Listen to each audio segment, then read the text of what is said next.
Yarrow greens are not a modern vegetable. They are a memory. Long before farms, supermarkets, or even written language, humans were already gathering yarrow.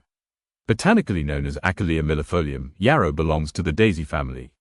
Its name comes from Achilles, the legendary Greek warrior, who was said to use yarrow to treat wounds on the battlefield. This detail alone tells you how deeply rooted this plant is in human history. Yarrow grows wild across the northern hemisphere. Europe, Asia, North America, and parts of the Middle East all share this plant naturally. It thrives in poor soil, open fields, roadsides, grasslands, and disturbed ground. If a place has been walked, fought over, grazed, or abandoned, yarrow is often there. The leaves are finely divided, feather-like, and aromatic. When young, these leaves are tender and edible. When mature, they become bitter and fibrous. Timing matters with yarrow greens. Early growth is food. Late growth is medicine. Flavor-wise, yarrow greens are assertive. They are herbal, slightly bitter, and resinous, with notes similar to tarragon, sage, and chamomile combined. This is not a neutral green. Yarrow announces itself. Because of that intensity, yarrow greens were never eaten in large quantities. Historically, they were used sparingly, mixed with other greens, or cooked into soups, broths, and porridges.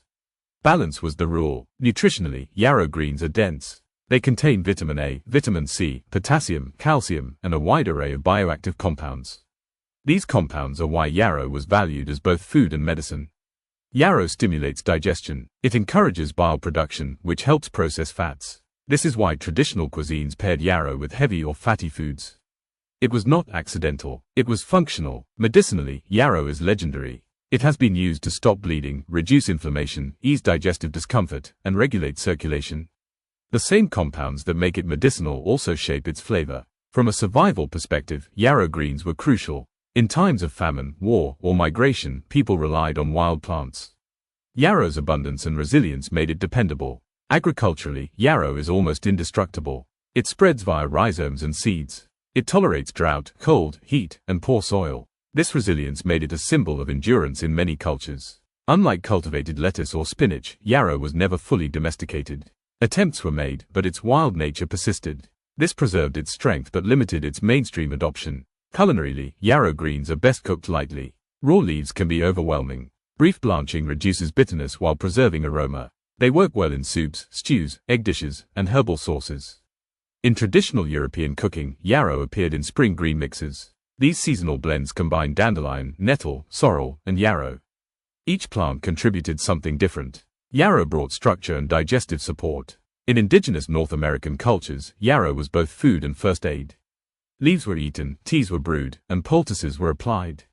The line between kitchen and medicine was thin. Modern nutrition often separates food and medicine. Yarrow ignores that separation. One reason yarrow greens disappeared from modern diets is industrial agriculture. Yarrow does not yield predictably. It does not grow uniformly. It does not fit machines. Supermarkets demand consistency. Yarrow offers variability. Visually, yarrow greens are delicate. The leaves look almost lace-like. This fragility contrasts with their toughness as a plant. It survives harsh environments yet looks gentle.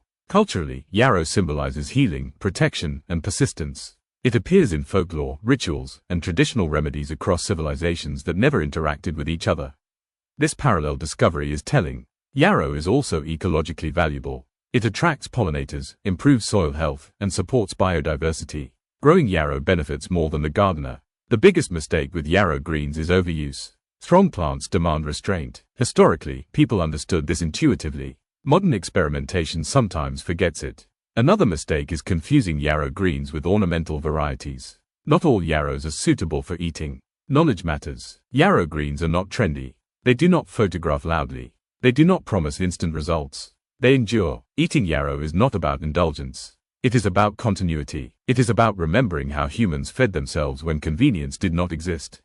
Yarrow greens are not a salad base. They are an accent, a signal, a reminder that food once had purpose beyond pleasure. In a world overloaded with stimulation, yarrow remains focused, functional, honest. It fed the past, it survives the present, and quietly, it waits for the future.